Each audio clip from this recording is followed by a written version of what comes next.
Sir ഈ painting beautiful painting അല്ലേ?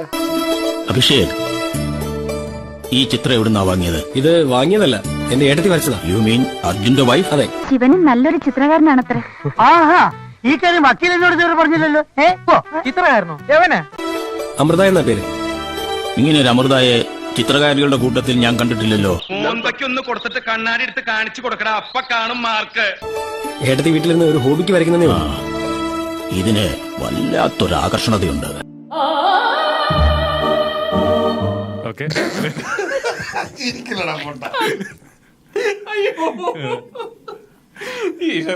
ചിത്രകാരിയുടെ മനസ്സിനെ എന്തോ ഗാഢമായി അലട്ടുന്നുണ്ട്.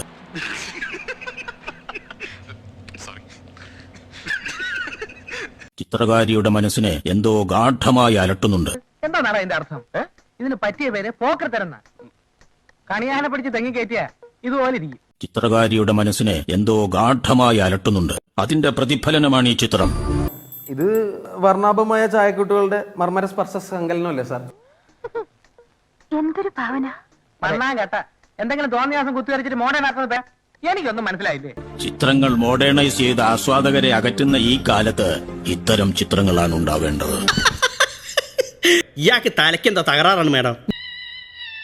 ഇതെന്തും മറിമായും എനിക്ക് ഭ്രാന്തായി പോയതാണ്, അത് നാട്ടുകാർക്ക് മൊത്തം ഭ്രാന്തായ. ചിത്രങ്ങൾ മോഡേണൈസ് ചെയ്ത് ആസ്വാദകരെ അകറ്റുന്ന ഈ കാലത്ത് ഇത്തരം ചിത്രങ്ങളാണ് ഉണ്ടാവേണ്ടത്. ആണല്ലേ? എനിക്ക് തോന്നി എല്ലാത്തിലും ഒരു കലാകാരന്റെ കരവിരുത് പ്രകടമായി കാണാം. ഇതിൽ വലിയ കാര്യങ്ങളൊന്നുമില്ല, പെട്ടെന്ന് തട്ടിക്കൂട്ടിയതാ. നമുക്ക് പോവാം. അങ്ങനെ ഒന്നും ഞാനും ആലോചിക്കാതിരുന്നില്ല. അപ്പൊ എല്ലാം പറഞ്ഞ പോലെ